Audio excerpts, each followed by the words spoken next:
Hi, everyone. I see people coming on. Welcome to our webinar. We will get started in just a few minutes. We're going to give people a couple minutes to get started. But this is Transformative Health Practices, Lessons from Adult Education. So if that's what you're looking for, you are in the right place. Again, we'll just let everyone get on the webinar for a minute and then we'll get started.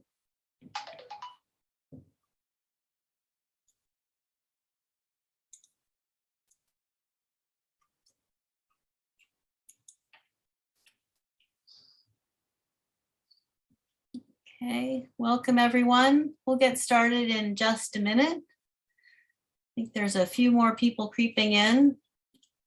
So if you just hang on and we'll get started very soon.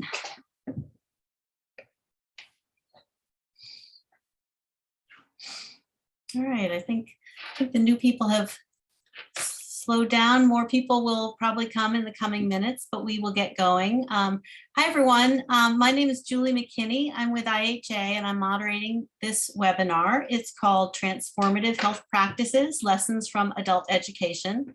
We have our guest speakers, Melanie Sampson and Katie Ward. We are really excited to hear from them and we're really excited for you all to be here. So thank you so much for taking the time to listen to this great topic. It's one of my favorite connections in health literacy. So just a couple housekeeping things before I turn it over to them. You know, I'm sure you all know how to connect to audio using your computer. You will all be muted during the webinar. If you have questions for the speakers, we're going to have those at the end, unless it's a quick clarifying question. And I'm asking you to please use the Q&A button at the bottom right of your screen for the questions for the speakers. If you have comments and are answering some of their questions, please feel free to use the chat. Just make sure that you switch it to everyone instead of panelists and hosts if you want everyone to hear it. But again, questions for the speakers at the end, please put those, if you could, in the Q&A box. That'll be easier for us to manage. If you have any technical difficulties, the email is there on your screen, support@healthliteracysolutions.org. I will put that in the chat. So if you have questions, if you have problems with the technology, just give them an email. They'll try to help you right away. This webinar will be recorded and the slides and the recording will be posted on the Health Literacy Solutions Center webinar page, probably within a few days. So don't worry if you trying to copy things from slides. The slides will be there, the recording will be there. So just listen and enjoy yourselves. If you are looking for CEU credits, you'll get an email after the webinar with an evaluation. So once you fill out that evaluation and submit it, then your credits will be emailed to you. Again, any questions, just let us know. So with that, I would like to, very happily welcome our speakers. I'm going to tell you a little bit about them and then pass it on. We have Melanie Sampson. Melanie is the content director of Clear Language Lab, a program of Literacy Works, which is a Chicago-based nonprofit. She has more than 20 years of nonprofit experience and a master's in linguistics. In her current role, she advocates for and shares expertise around plain language and information design to support nonprofits, government agencies, and others in effectively serving communities and creating more equitable systems. She works to make clear, accessible, human-centered communication the norm by prioritizing community voices in content creation. She's also a board member of Chicago Books to Women in Prison. So that's Melanie. And we also have Katie Ward. Katie is the program director of the Community Literacy Program at Literacy Works. They began their work as an educational ASL interpreter and taught English as a second language for 3 years while pursuing their master's in applied linguistics. Katie works to support adult education programs holistically while focusing on the importance of social and educational justice. They have presented at several conferences about adult education and accessibility in educational spaces. Through their work, they aim to help make education accessible and equitable for all who seek it. Katie is also on the board of the Touch Gift Foundation. So Katie and Melanie, welcome. We're so happy to have you, and you guys can take it away. Thanks so much, Julie. Hi, everybody. Thanks so much for having us. Before we start, I just wanted to take a second to share a little bit about Literacy Works, where Melanie and I work. Literacy Works promotes literacy, justice, and communication equity. That's the main tagline. So we do a lot of work in that area, including supporting adult education programs, like I mentioned, building capacity, we offer a lot of professional development, tutor training, and all kinds of support for the programs themselves. And then, like, through Melanie's work with the Clear Language Lab at Literacy Works, we do all kinds of work with making materials accessible, so Melanie can fix your materials, improve them, make them more effective in communication.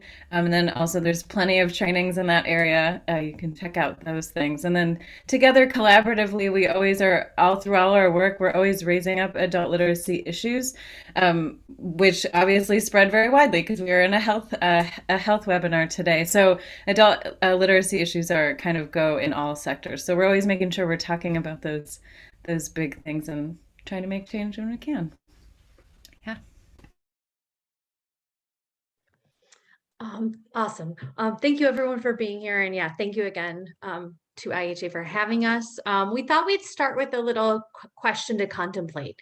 And just to take a moment to think about a learning experience you've had in your life that you think of as sort of transformative, that it stuck with you, that it had a positive impact, that it created some sort of change for you. It doesn't have to be, a huge thing. It doesn't have to be going to get a degree. It could be, I took a gardening class that was really powerful, or I took a music class that changed how I think about myself. Anything that comes to mind, whatever happens, a webinar that was really great. I want you to just take this moment to think about this, and then you can use the chat to just comment, like, what made it so? So think about, like, was it the people? Was it the environment? Was it the space? Was it the topic? Was it the energy? Just like a word or a couple words about what sort of created that experience for you, like what made it transformative. So yeah, whatever comes to your mind first. Interesting. I'm seeing things like the teacher, the facilitator, being hands-on, being interactive, my peers, like being able to engage with them, be able to collaborate. It was experiential. Feeling the learning in my body. That's a powerful. Yeah, co-designing. So being part of the process of what you were going to learn. Oh my gosh, so many here.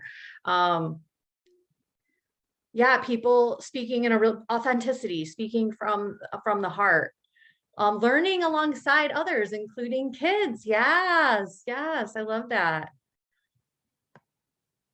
Self-directedness, topics that are useful. Awesome. Creativity. The light bulb came on. Yes, I love that feeling, right? When you're like, oh, that is just a new direction of how I'm learning something, or something's clicking for me. Awesome.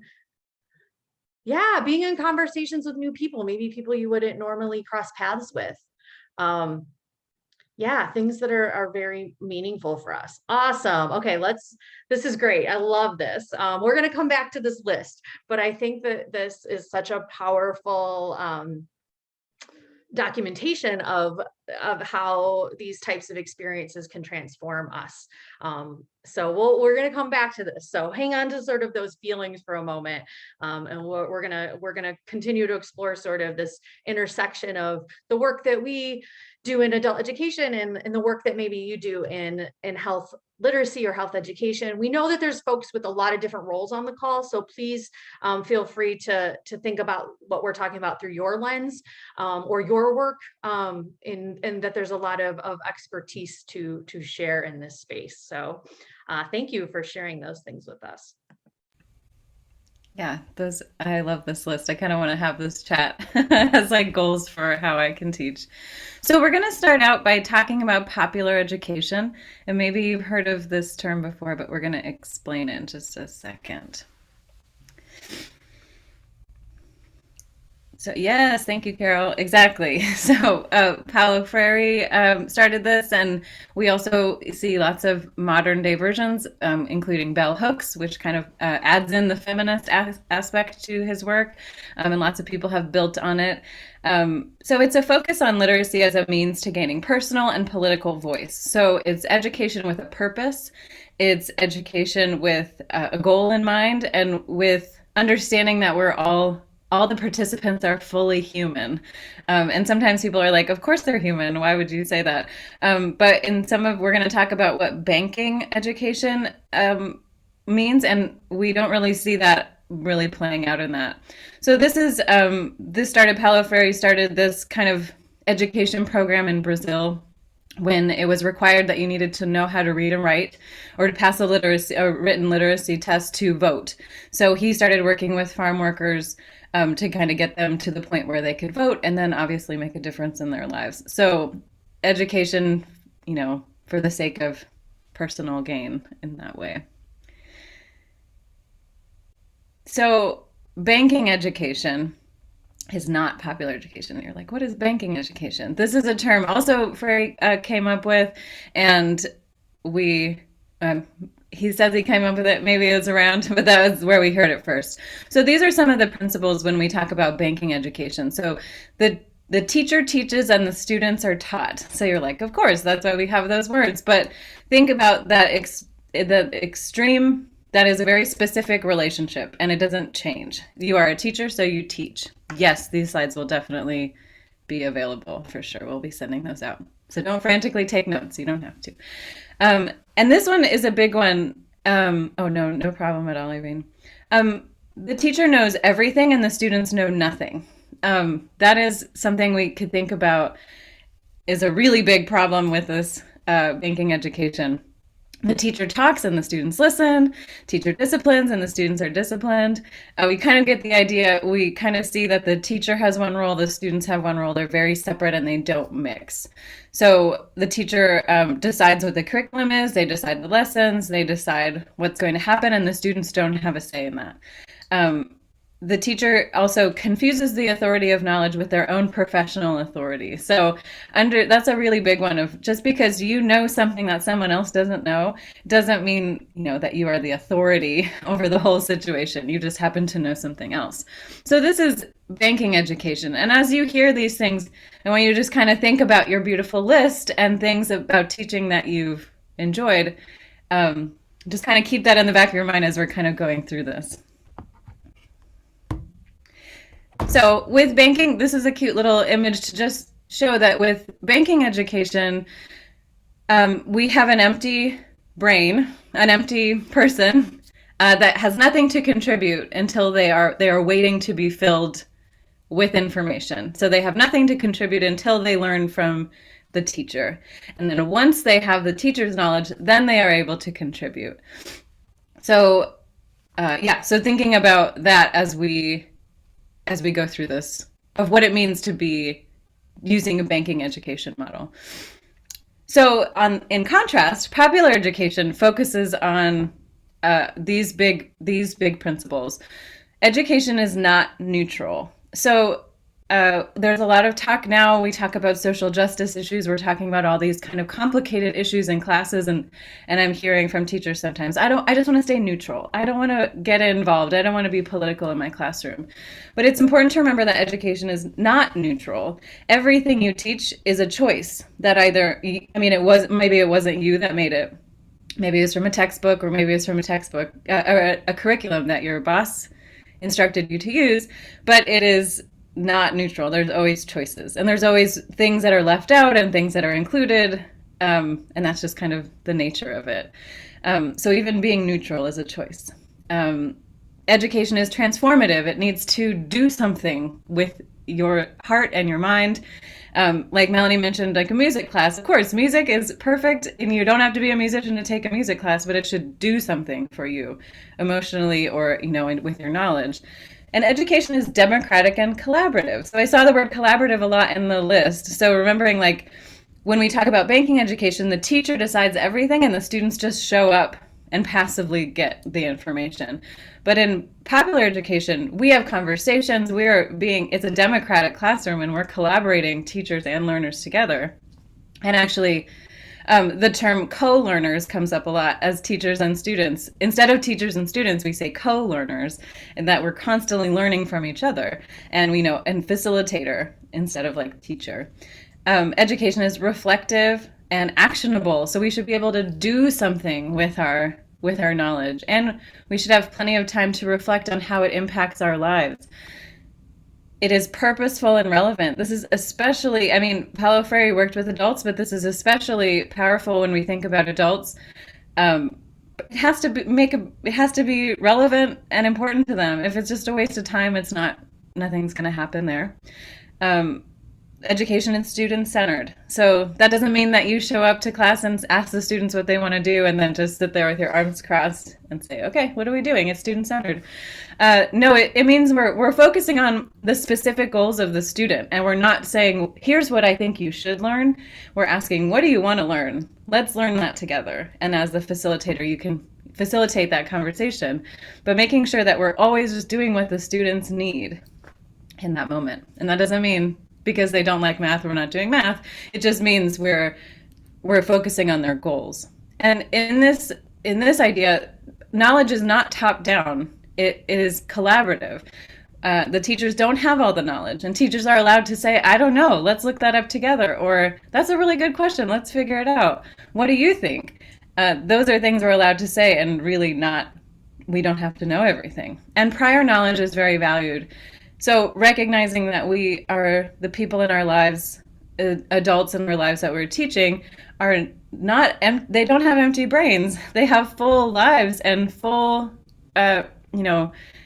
positions in communities and families and at work, and they do everything. The only thing in our case is maybe they're not even missing. Maybe they just need, a little support with reading or writing, or they need some support with learning English. But their life is full and complete without it. So we have to remember that they already have so much to contribute to the conversation when they first get there. We don't have to wait until they're fluent with English and then now you can contribute. Now you're a valuable member of society. You already are before you get there. And the last thing is learning is gained through this idea of problem posing. We're going to talk about that in a second.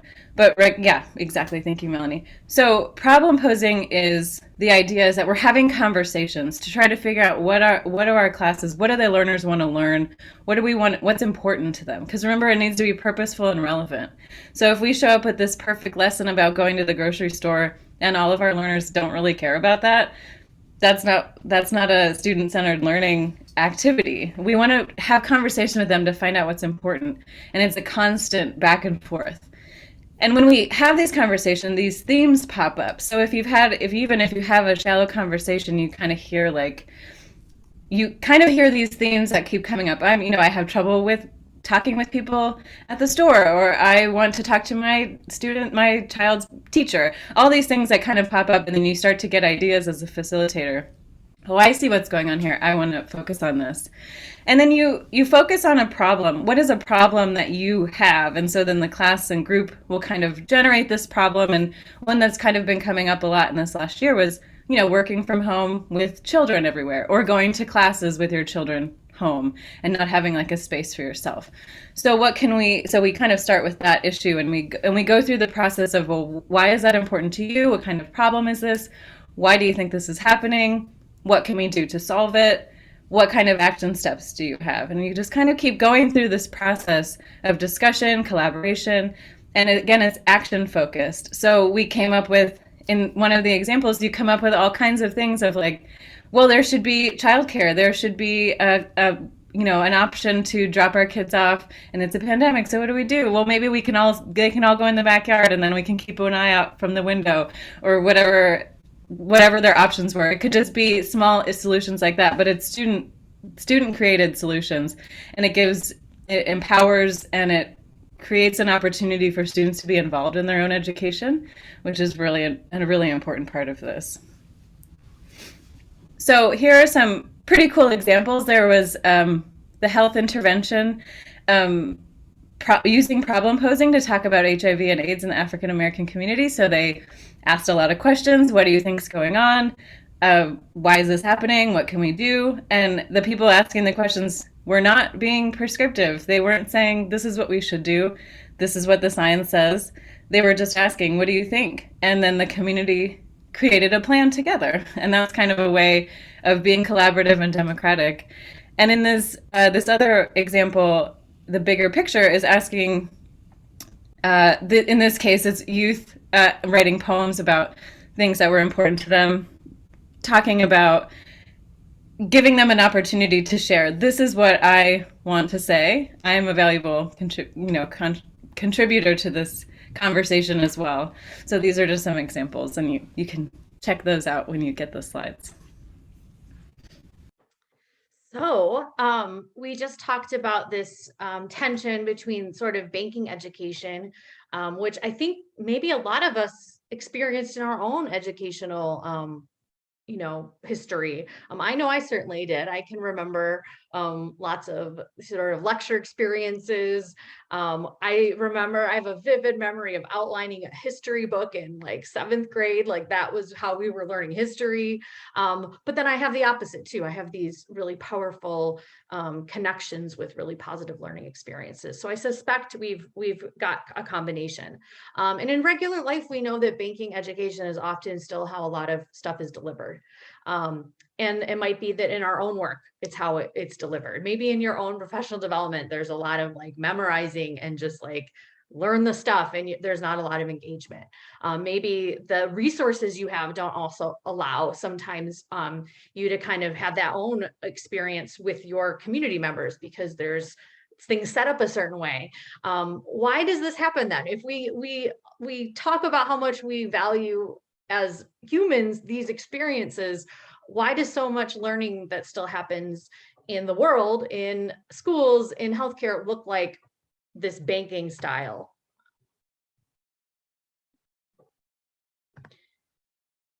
Yeah, that's a great point. In some cases, it's what's familiar, is like, this is how it's always been done. And so it feels strange or weird, or just not even on our radar to do things differently. Yeah, that's definitely something I think we've seen of how do we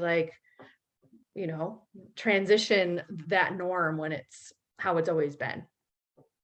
Any other thoughts if you want to throw in the chat? Like, why do we do it this way if none of us like it? I guess you could say, or none of us find it memorable. And I think back to the things that come to my mind. It's I think that, being honest, like, it doesn't require creativity or new work. It's maybe easier to do things the way they've always been done, or to do things in a really top-down way. It takes a lot of energy to maybe do things differently, or to do things that are intentionally engaging.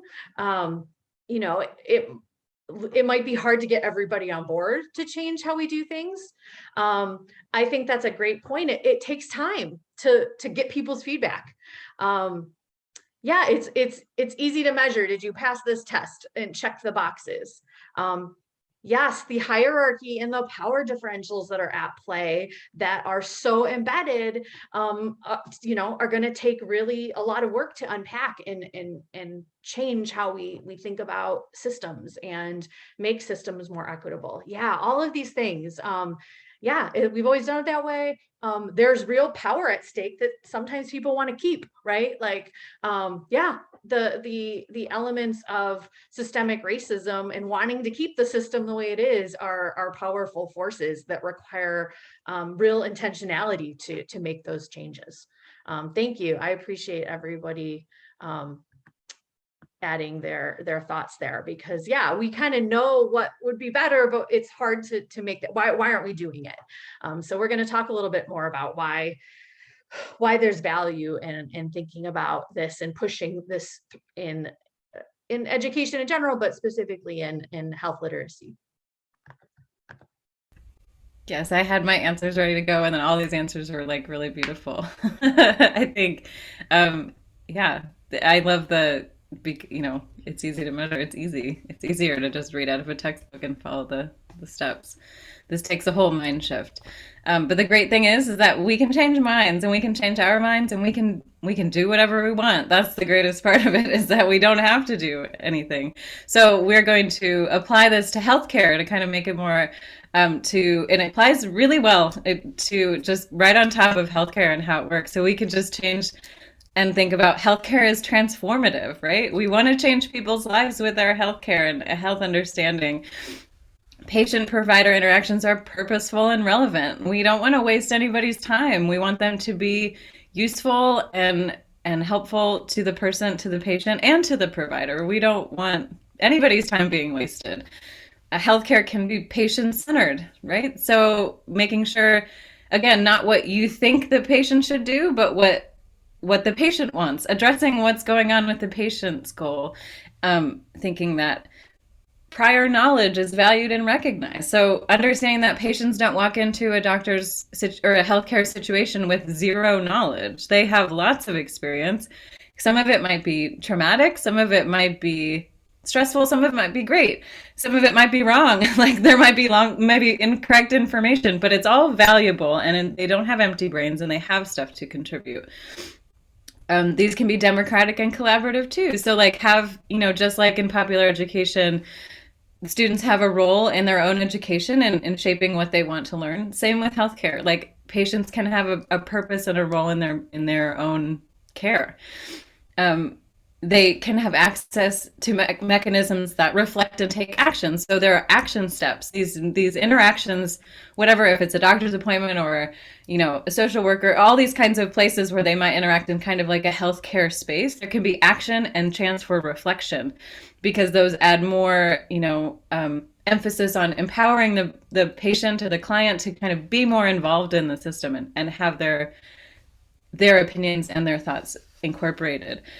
And we can do problem posing. We saw with the HIV/AIDS example that you can do problem posing in lots of different ways. But even if you don't have, like someone mentioned, like the time of having this discussion, yeah, and we know like if we think about doctor's appointments, it's like 15 minutes maybe. You don't have like a lot of time to do like a elaborate conversation. But if you kind of keep that model in your head going forward of like, we can do this together. We can ask questions and come up with themes really quickly if we just have that as something that's of value to us. And then we always want to recognize power dynamics. So like in a teacher student, and recognizing that we can be co-learners. So recognizing power dynamics are just established in the healthcare field and how we can kind of deal with those. And then also recognizing that information sharing is not neutral. So how we share information, or what we share and what we choose to keep private, or what we take for granted, or what we think everybody already knows, those are all choices that we make as providers. And so that's important to remember. There's no neutrality in that either. I'm going to talk about some of these a little more in depth, thinking through their application to healthcare. And I want to comment, I think Julie's point in the chat is great and really kind of connects with this. I'm thinking Julie commented that, people are so used to sort of that banking prescriptive style that it feels weird at first to think about a different dynamic. And I've seen this in real life up until I have a parent who's dealing with cancer right now, and I've seen the transformation that they've made between thinking that like I just go to the doctor and they tell me what to do and then I do the thing and then that's it.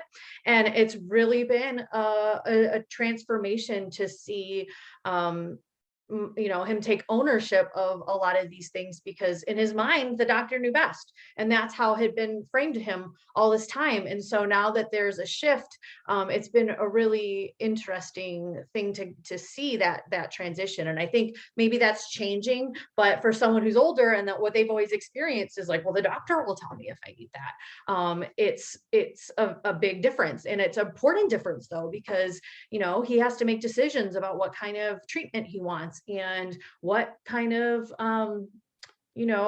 symptoms and side effects he's willing to go through, but he can't do that if he doesn't know. And we've seen that happen too, where nobody explains that this is how you're going to feel after you start this type of therapy and things like that. And it's been a really, I think, powerful opportunity to kind of see how these things are all tied together for myself. I bring it into work all the time because it's all connected. I think we've seen with COVID, we can't really ignore the impact of the inequity and white supremacy culture that's embedded in a lot of systems, and how they have impacted people's relationships and trust with government systems and big healthcare systems, and the importance of we can't pretend that isn't the case. We have to think about how all of these things work together to be able to move to something better. Yes, and again, we want to keep it purposeful and relevant. And as Melanie was saying, like the whys are important, taking time to explain the whys. And I do see that more often. Providers are kind of taking time to explain why we're doing this, but sometimes they don't include why they're not doing something. And sometimes when we think about prior knowledge, sometimes clients and patients will be coming into a situation, well, maybe I have cancer, my friend had cancer, and this is what happened to them. So that's what I'm expecting. And then you get in there and it's a totally different situation. And maybe because in the back end, the cancer is different, the situation's different, and that's why you need to do something else. But that patient might be confused of like, why are we not doing this? And there might not be times to do that. So having that space to address, to explain what's happening, why is this happening? Why is this not happening? Is just as valuable. And recognizing and acknowledging that going to the doctor and being in healthcare settings is really scary sometimes and really stressful. And there's so much going on with it. Is my insurance going to cover this? Am I going to understand what they're saying? Do I have a bunch of stuff to do? It's my partner has what they call white coat syndrome or something. He has high blood pressure, but it goes through the roof as soon as he gets in the doctor's office. So we finally addressed it, and he does his blood pressure at home. But it's like there's so much going on. And then their brains are just blocked. We just can't take in any information. So really taking time to make that a safe space before you even start explaining all these details. Yeah, and recognize past traumas. Make sure that, maybe there's some kind of way that we can start to figure out how was your last doctor's appointment? What did your last doctor do? How did this go? And get some information. Again, we're problem posing, we're being collaborative and democratic, but we're not, it doesn't have to take 2 hours. It can be a short thing if we're kind of asking those investigative questions at the beginning. Using plain language, ding ding, Melanie, plain language to explain the procedures. Don't say medical jargon because, even if you're fluent in English, it doesn't mean anything. And I think that's come a long way, definitely already, to start to be a little bit more plain with the language that we're saying. Just be clear, don't say infusion. Maybe just say you're going to get this thing in your arm and we're going to put medicine in your blood or whatever the situation is. Using those complicated languages. Complicated language can also just be another stressor, especially if we add in people where English is not their first language. Now it gets, another can of worms. Or we're using interpreters. I was a sign language interpreter. We don't always know what those terms mean either. We're just kind of spelling the words that they say. So it's just because you have an interpreter or it's translated doesn't mean it's clear. Giving in patients real options. So instead of saying, this is what we're going to do, this and this and this, and here's the plan, thank you, goodbye, we can ask about real options. So sometimes there's not a lot of options, depending on the situation, but giving them the autonomy to make it purposeful and relevant to them, to make it, again, they're involved in their own process. And figuring out ways, even if they're really small options, what time do you want to meet? Would it be better if we met on a different day? They get to decide and be adults in the situation and be, experts in their own way and contributing instead of just passive.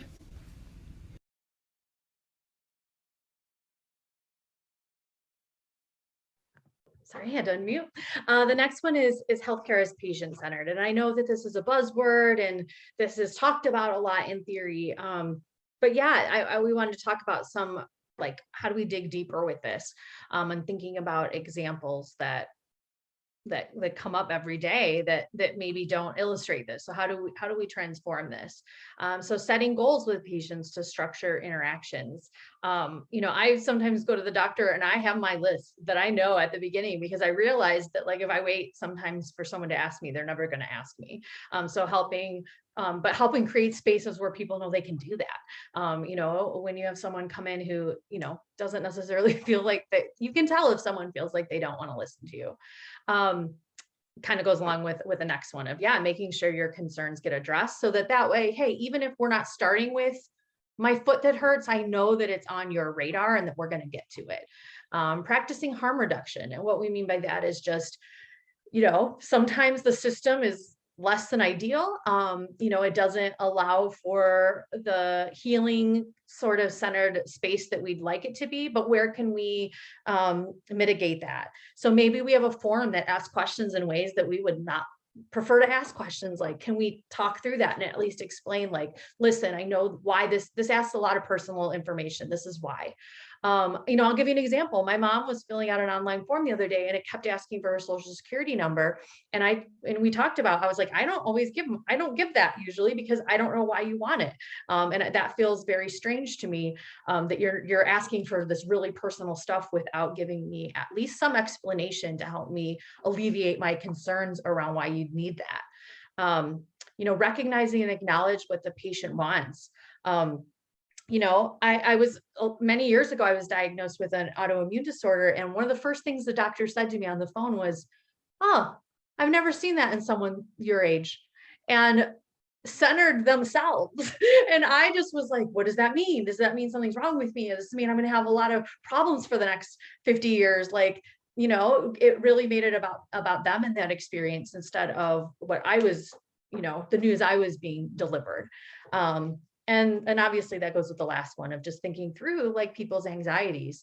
My my dad had a doctor's appointment made for January, and it surprised him because the doctor hadn't talked with him at all about his, like, how he was doing. So at one point he thought he wasn't going to be alive in January. So when he got his appointment for January, he was like, "Oh, look at that." And nobody had, like, talked through that with him to help him understand that, like, what his actual situation was, so that he could alleviate some of that stuff and focus on his health. So there's a lot of, these are just examples from my own personal life. I can't imagine all of us, even as people who use healthcare, probably have our own examples too, of where we see opportunities to make systems better for people.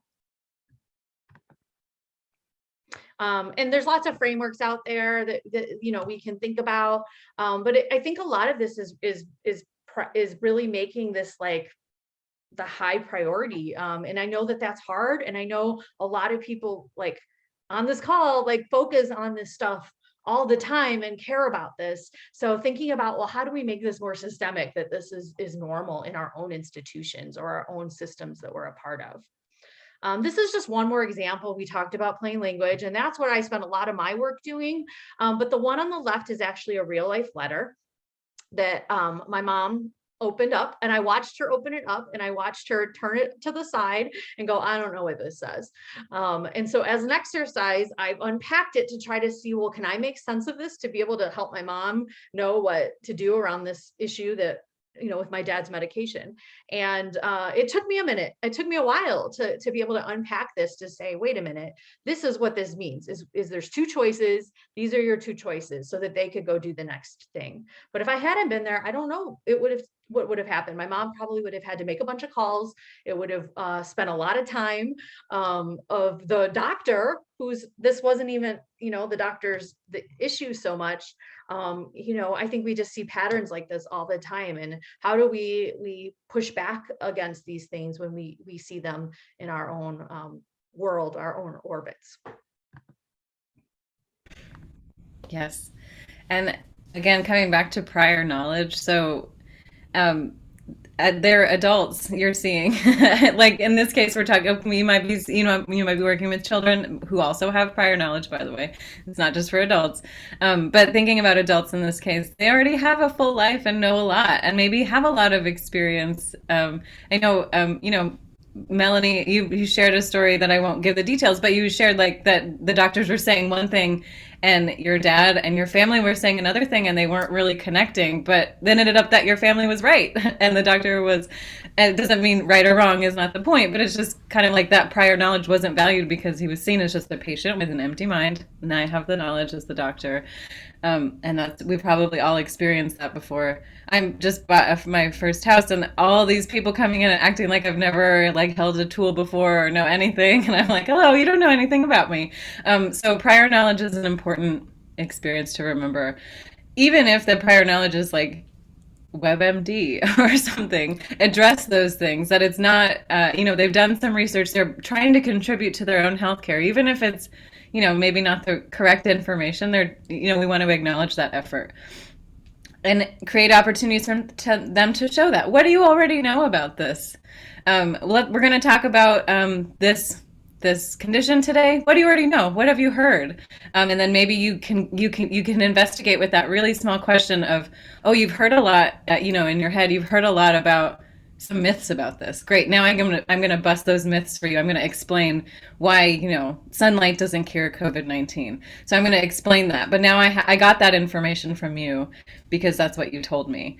And we want to respect and offer dignity with those things. Not, we don't want to scoff at these things that might seem really silly to us because we're professional doctors, we're professional healthcare providers. But not everybody is. So there's lots of folk wisdom that's really important and valuable, and it might be, it might not be considered part of the science curriculum, but we can still honor it and say, and with respect, because we don't want to lose them and we don't want to put up those effective filters so that they stop listening to us. And we want to also recognize that healthcare, the term, might mean something different to marginalized groups. It might be, we were learning in the pandemic that healthcare doesn't mean a safe place to go and ask questions like healthcare providers. It means a really scary place where you might die. And that's a very stressful situation. So, we don't want to take for granted that healthcare is accessible and easy and just a routine thing, because for a lot of Americans, a lot of people, it's not. So not taking that for granted. And of course, as we talked about, practicing cultural humility, asking, what do you do about this? What does your family do? What have you done in the past? How can I make this, and practicing this before the patient even gets there. How can I address this without centering myself? And in my case, my whiteness, or whatever case of the situation, how do I make sure that I'm letting the patient lead me in their cultural explanation? So here's some examples. Some examples of how you can learn, talking about prior self-assessment. So these are both educational examples, but I feel like they're really applicable, and they might be ways to kind of get ideas about how do I even go about asking about background knowledge. Some of these ideas are good. And a KWL chart is something we use in adult education or all education, and I really love it. It's what do you know, what do you want to know, and what do you want to learn? And I thought it might be interesting to kind of include that in your, initial visit, or maybe it could even be on an intake form. So then you kind of have this information ahead of time. So then when you have that W column, it's all the questions that you get to hit as the provider of, oh, I understand what you want to know. So now I already have a list of that. And we don't even have to have this long conversation. I have them all here. So those are just some ideas about getting that. And then, of course, we want to make it democratic and collaborative. We want to support patients in being a part of their healthcare. That's the point. That's the way that we're going to get the most action from them if they're embedded and empowered to do so. Take suggestions and fears seriously, even if, I heard that if you leave your groceries outside, then COVID's not on them anymore. Remember, that was like a big thing at the beginning of the pandemic. Or you have to wipe down all your groceries. So I heard that. I saw it on Facebook and I heard it, and everybody's dying from this and I knew it. Address that with respect and dignity, and then take time to explain, your side of the story of try to explain, yes, I've seen that too. I saw that all over the place. Let's talk about, some of the science behind that, or some of the wisdom behind, why that's not true. Again, practicing problem posing, trying to figure out what is going on. And I think this is becoming bigger in healthcare, but recognizing that if you have a stomach ache, there's so many things that are related. Yes, there is like the science of maybe you need medication for your stomach ulcer, but what's going on at home? What's going on in your background? What's going on in all of these situations? Having those conversations give you more understanding of where they are, and that again, that information comes from them. And giving more opportunities for your patients to have input on the processes. So not even just the interactin, but the whole process. They have opportunities to share what worked, what didn't work, all that kind of stuff. And here are some examples.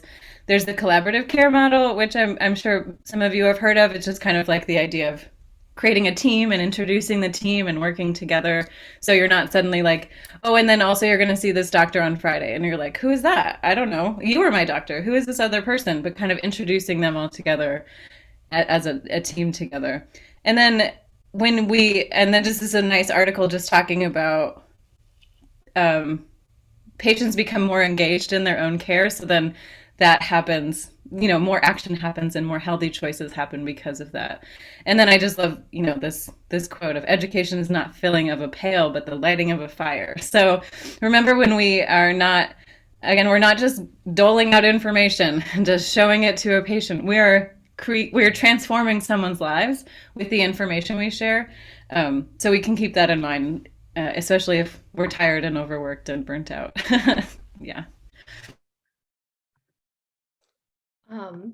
And then this kind of comes full circle, talking again about power dynamics and, acknowledging and recognizing the history of oppression in the healthcare system, really being hyper aware of those power dynamics and, that fear that people might have about utilizing systems, and how that fear has a trickle-down effect. There's a really great article in ProPublica, which is a nonprofit journalism site, about the beginning of the pandemic here in Chicago, where we're based, and it talks about how such a disproportionate amount of the first 100 people that died from COVID-19 in Chicago were Black. And it talks really powerfully about the stories that people had about how they didn't want to go to use these hospitals and how they wanted to wait because they'd had these experiences that were not positive over the course of their lives. It's a really good article to read to kind of get a snapshot of that moment, and recognizing, like Katie mentioned, we all have cultural identities. We have to remember that those are always coming into play, and that even if we're not thinking about that, like, what is my role as a white person, or how does my neurodiversity impact how I view things. It's all happening all the time. And then again, that theme that we're always choosing and deciding what we're sharing, whether we think about it explicitly or not, that there's that neutrality is a myth. And here's just some examples of this statistic here says 23 seconds for doctors to interrupt someone when they're talking. It's hard to kind of feel like you're being listened to if immediately when you start to express yourself, you're shut down. How can you feel part of that sort of process?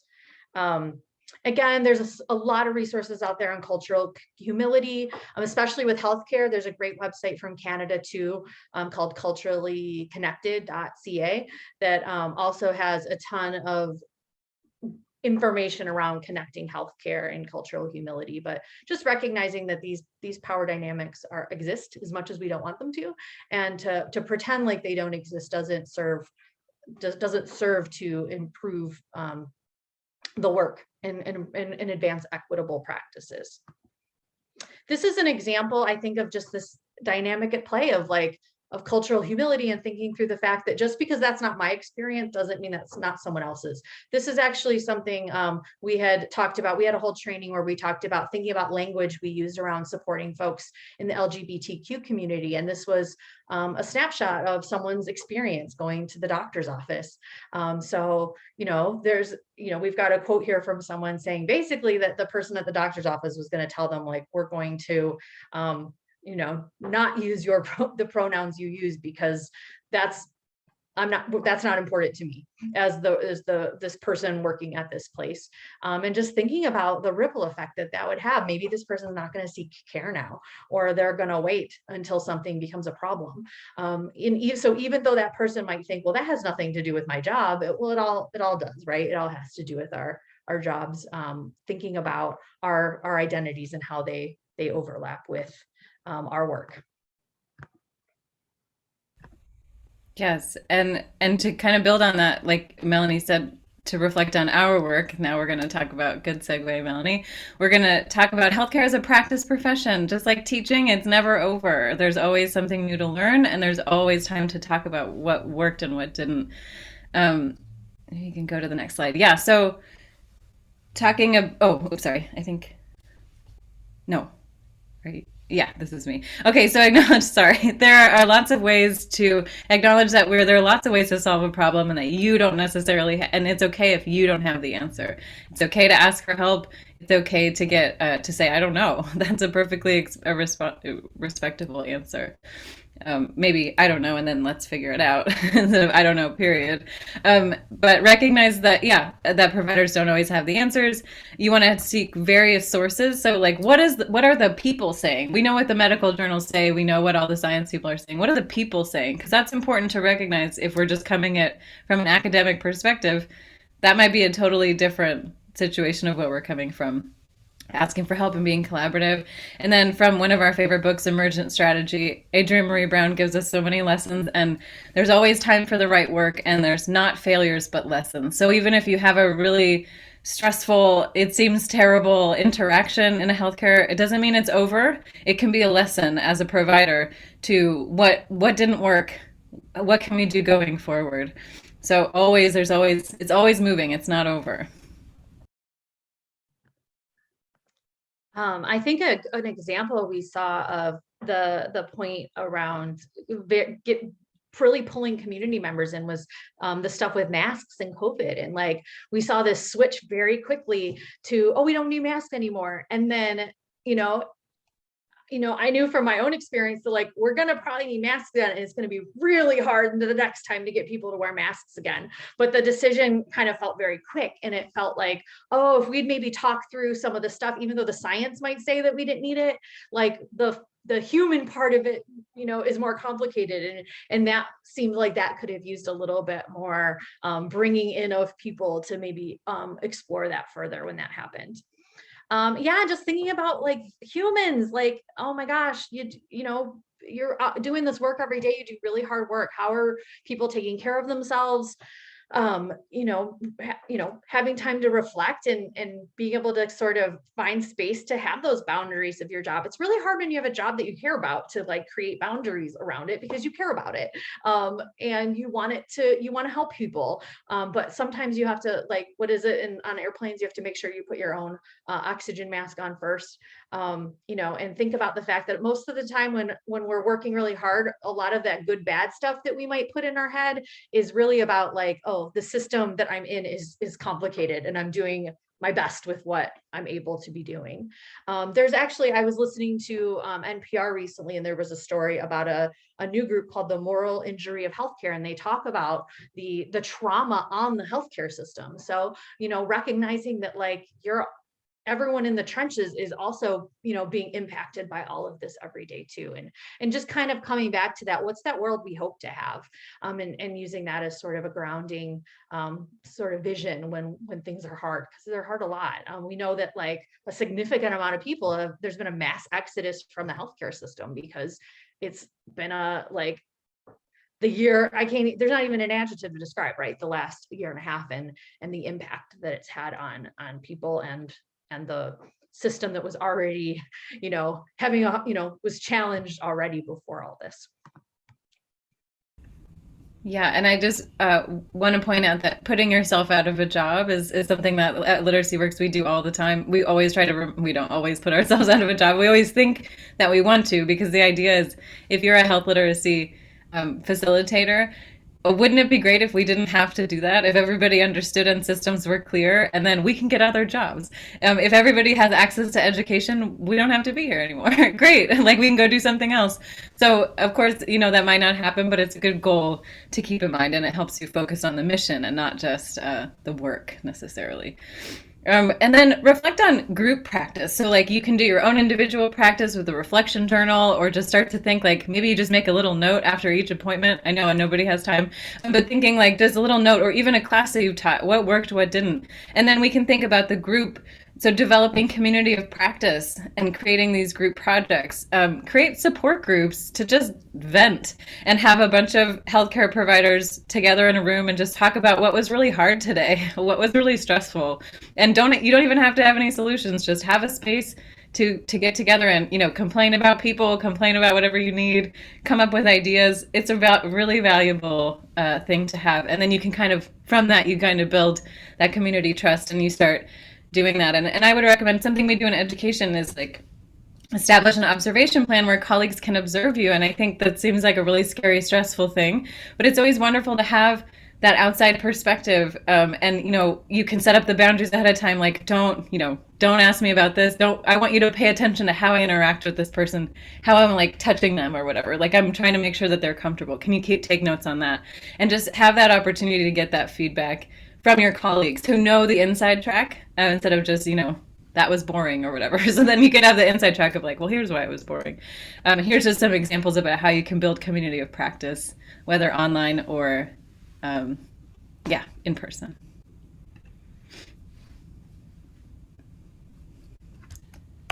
Oops. Melanie, you're muted.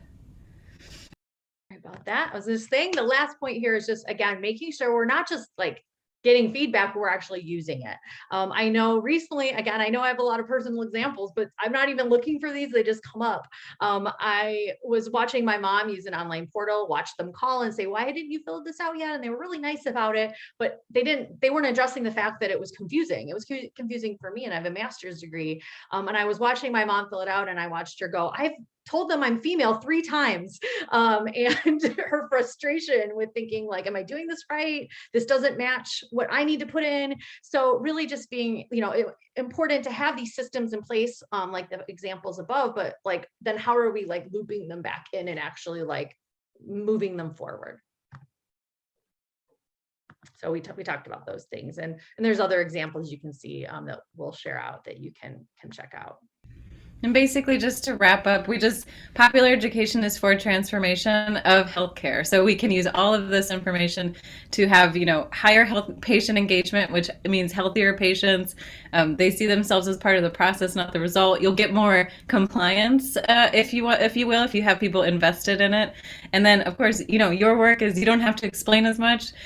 There's all these kinds of benefits of making it. Plus, you get some insights about marginalized groups, and you get feedback, and then you get to use it and learn from how your work is going.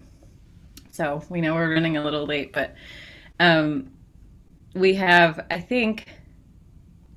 one question from Julie, I believe. Yeah, Julie, do you want to repeat your question, Julie? Yes, sorry about that. I've been trying to unmute my audio. So yeah, one question was, these are such great tips for teaching style, and I think adult educators are an undervalued resource. They are so good at what they do, and what you guys have explained today it explains why. And so, and of course, we know that medical providers don't learn this stuff in medical school. So I guess I'm just wondering really quickly, how can they learn to interact this way with patients? And because you can't just do it on a dime. So what would you suggest for healthcare providers who want to get a little bit more up to speed at this type of interacting? And then we'll just quickly close out and say goodbye. Right off the top of my head, I don't know if I think that Melanie and I are trying to get the word out that we've been talking about like teaching for non-teachers. So like people that might not necessarily see themselves as teachers, but are actually teaching that weren't taught that. So I don't know if there's like a lot of, are there like specific trainings that you know of, Melanie, or is it just, do they need to contact us for more information? No, I mean they certainly can. Yeah, I think I appreciate what you said, Julie. I think that adult educators definitely have a unique lens that they can offer that apply to a lot of different things. So I'm going to say you can feel free to reach out to Katie if you have further questions. I think another final kind of thing is I think we've just gone through such a reckoning with so many things in the last 2 years in terms of the murder of George Floyd, the pandemic, and one thing I'm fearful of is these talks about equity and creating a more just world are going to kind of go back to the background. And I think that kind of regrounding things in those conversations and bringing them back all the time is really important. There's a group called the Design Justice Network. I'm going to give one quick shout out before we wrap up. And I really love, they have these 10 principles that are really grounded in like, well, why are we doing this work? And for me personally, I find that really valuable to keep coming back to. And I think that the point you bring up is that there's a big transformation that needs to happen, because it makes me think of the Desmond Tutu quote about like, yeah, we don't want to keep pulling people out of the river, right? We want to like stop people from going in the river. And I think that that's the way we've kind of managed a lot of systems for a long time. And I hope that we can just keep bringing these conversations up and pushing forward to make change. Great. Thank you so much. Yeah. And I guess, one answer to that question is webinars like this is something that providers can do. So thanks to IHA for finding this topic. And thanks to you, Katie and Melanie, for speaking on it so beautifully. So I want to thank you guys so much. I want to thank everyone who came today to the webinar. It will be on the website, and we'll see you next time. Thank you all so much. Bye-bye. Thanks, everybody. Thanks so much. Thanks, Julie.